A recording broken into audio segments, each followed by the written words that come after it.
चाहे तो इसे ज़्यादा क्वांटिटी में बनाकर लगभग 1 महीने तक स्टोर कर सकते हैं और जब हल्की भूख महसूस हो आप स्नैक्स की तरह खा सकते हैं। दिवाली तो हर साल आती है और हर बार हम घर आए मेहमानों के लिए अलग अलग प्रकार की गुजिया, मिठाइयाँ, बहुत सारी चीज़ें बनाते हैं।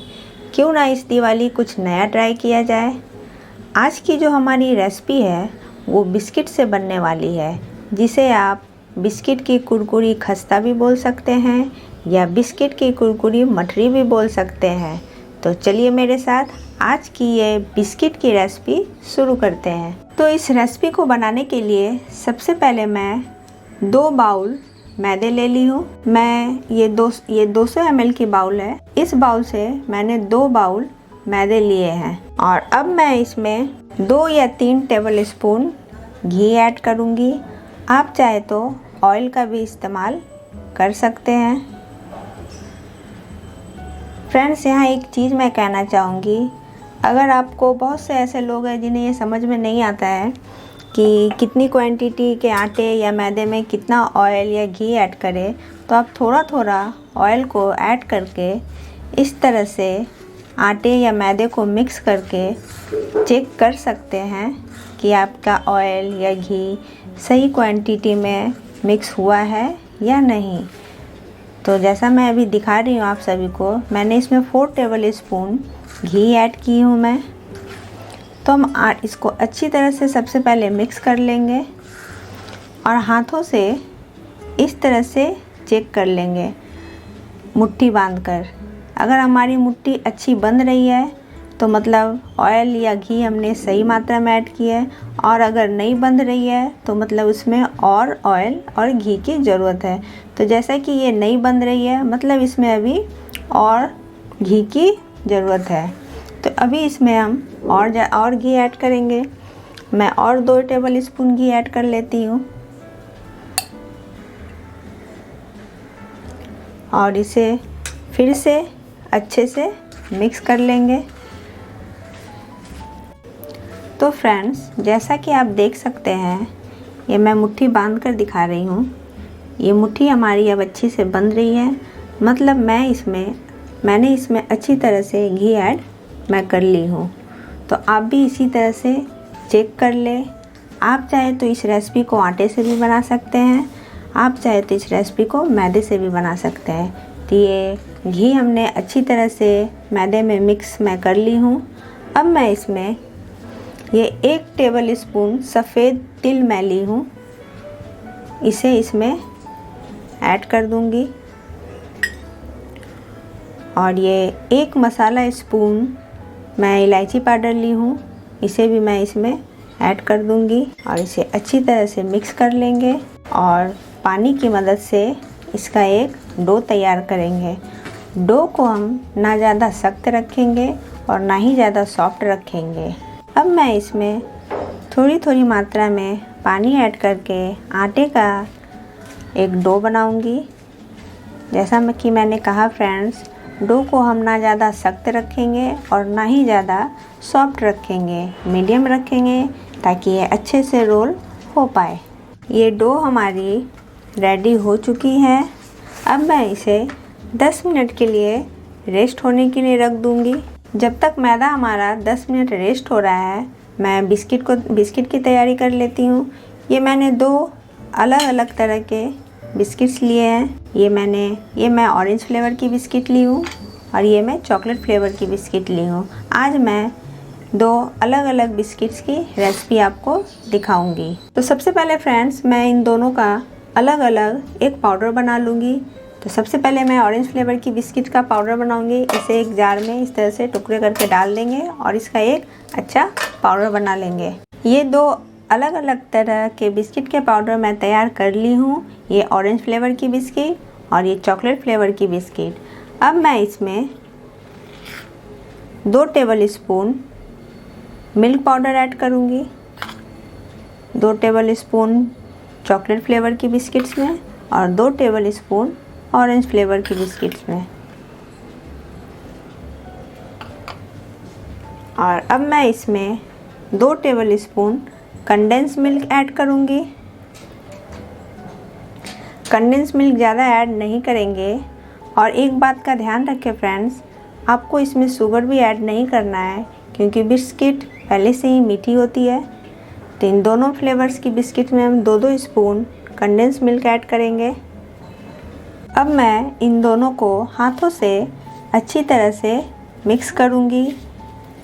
इस पाउडर को ज़्यादा गीला नहीं करेंगे, इसे ऐसा रखेंगे कि मैदे पे अच्छी तरह से चिपक जाए।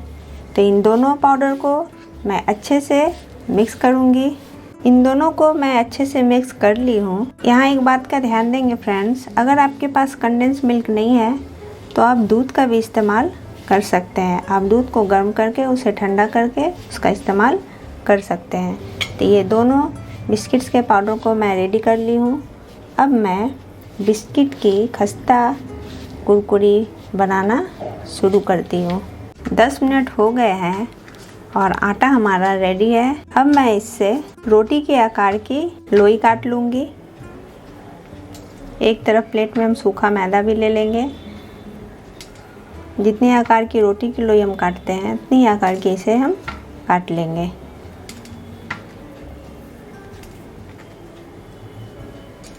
और अब इसे इस तरह से रोल कर लेंगे। ये लोई मैंने बना ली है। अब मैं इन सारी लोइयों को रोटी की तरह रोल करूँगी। तो थोड़ा सा सूखा आटा लगाएंगे और सारी लोइयों को रोटी की तरह रोल कर लेंगे। ये रोटी मैं रोल कर ली हूँ। अब मैं सबसे पहले मैं आपको ऑरेंज फ्लेवर की बिस्किट की दिखाती हूँ। ये ऑरेंज फ्लेवर की बिस्किट जो मैंने ली थी, इसे हम इसके ऊपर इस तरह से फैला लेंगे। ये बिस्किट को मैं चारों तरफ इस तरह से फैला ली हूँ। अब मैं इसके किनारों पे थोड़ा थोड़ा पानी लगा दूँगी। आप चाहे तो ऑयल भी लगा सकते हैं या घी भी लगा सकते हैं, इससे ये अच्छे से चिपक जाएगी। और अब इसे हम यहाँ से इस तरह से लेंगे और थोड़ा हाथ को दबाते हुए इसे इस तरह से रोल करेंगे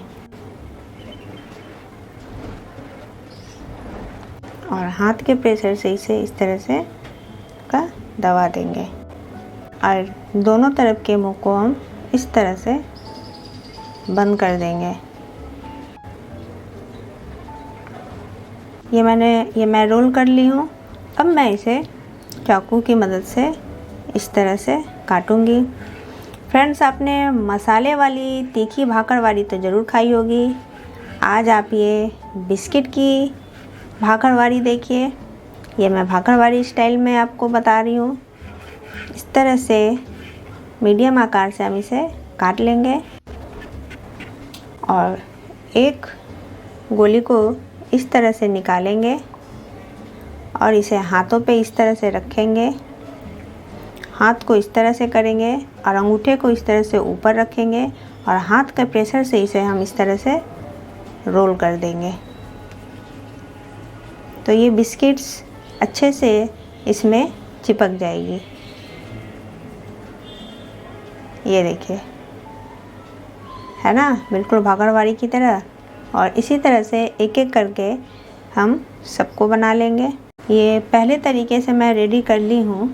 अब मैं आपको दूसरा तरीका दिखाती हूँ।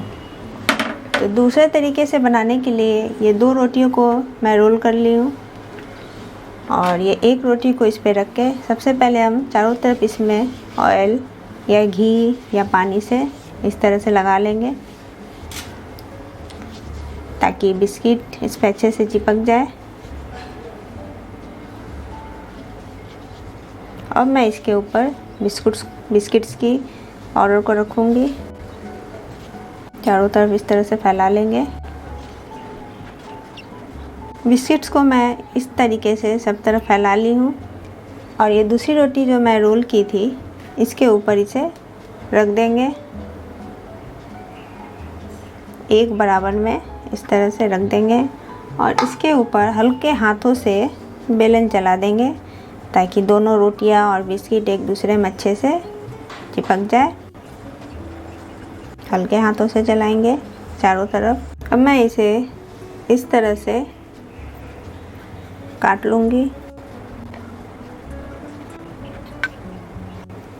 ये सभी को मैं इस तरह से काट ली हूँ। अब एक एक करके इसे हम अलग अलग कर लेंगे, तरह से निकालते हुए अलग अलग कर लेंगे। सभी को मैं अलग कर ली हूँ। अब मैं इसे यहाँ से पीछे वाले पोर्शन को हम पकड़ेंगे, इस चौड़े वाले भाग को, और इसे इस तरह से रोल करते हुए इस तरह से ऊपर की तरफ ले जाएंगे। ये देखिए, है ना कितनी सुंदर। और इसी तरह से सभी को मैं बना लूँगी। और फ्रेंड्स, जैसे मैं ये ऑरेंज फ्लेवर की डिज़ाइन बना रही हूँ, ठीक उसी तरह से चॉकलेट फ्लेवर की भी बिस्किट की डिज़ाइन हम बना लेंगे। ये चॉकलेट फ्लेवर और ये ऑरेंज फ्लेवर, ये दोनों को मैं रेडी कर ली हूँ। आप देख सकते हैं ये देखने में कितनी अच्छी लग रही है। अगर ये देखने में इतनी अच्छी लग रही है फ्रेंड्स, ये खाने में कितनी अच्छी लगेगी। अब मैं इसे फ्राई कर लेती हूँ। फ्राई करने के लिए सबसे पहले हम ऑयल को गर्म करेंगे। ऑयल हमारी गर्म हो चुकी है। ऑयल को हम अच्छे से गर्म कर लेंगे और उसके बाद गैस का फ्लेम स्लो कर देंगे। अब एक एक करके मैं इसमें इन सबको डालूँगी। इसे हम ज़्यादा देर तक फ्राई नहीं करेंगे क्योंकि ये बिस्किट है, हल्का ब्राउन करेंगे और इसे निकाल देंगे। एक एक करके सभी को मैं यहाँ से डाल देती हूँ। इसे दूसरी तरफ इस तरह से पलट देंगे। ये देखिए, ये बिस्किट हमारी हल्की ब्राउन हो चुकी है। अब मैं इसे ऑयल से बाहर निकाल लूँगी। इसे हम हल्का ही फ्राई करेंगे फ्रेंड्स। ये देखिए ये कितनी अच्छी तरीके से फ्राई हुई है और सभी को मैं इस तरह से बाहर निकाल दूँगी, आप ये देख सकते हैं। और इसी तरीके से मैं चॉकलेट फ्लेवर को भी फ्राई कर लूँगी। ये देखिए फ्रेंड्स, ये हमारी ऑरेंज फ्लेवर और चॉकलेट फ्लेवर बिस्किट की कुरकुरी हमारी फ्राई होकर तैयार है। इतनी क्वांटिटी को फ्राई होने में सिर्फ 10 मिनट का वक्त लगा है। तो फ्रेंड्स, इस दिवाली इस बिस्किट की कुरकुरी रेसिपी को ज़रूर बनाएं और घर आए मेहमानों को ज़रूर खिलाएं। आप चाहे तो इसे ज़्यादा क्वांटिटी में बनाकर लगभग 1 महीने तक स्टोर कर सकते हैं और जब हल्की भूख महसूस हो आप स्नैक्स की तरह खा सकते हैं और बच्चों के लंच बॉक्स में भी दे सकते हैं। बच्चों को बिस्किट्स वैसे भी बहुत पसंद है, तो बिस्किट की ये रेसिपी भी उन्हें बहुत पसंद आएगी। बच्चों और बड़ों दोनों को पसंद आएगी। तो फ्रेंड्स, इस रेसिपी को आप ज़रूर ट्राई करें इस दिवाली। आप सभी को ये रेसिपी कैसी लगी कमेंट्स में ज़रूर बताएं और मेरे चैनल को लाइक, सब्सक्राइब और शेयर करना ना भूलें और आने वाली नई रेसिपी के लिए बेल आइकन को ज़रूर क्लिक करें। तो मिलते हैं फ्रेंड्स एक नई रेसिपी के साथ। तब तक के लिए बाय बाय फ्रेंड्स, और आप सभी को हैप्पी दिवाली, शुभ दीपावली।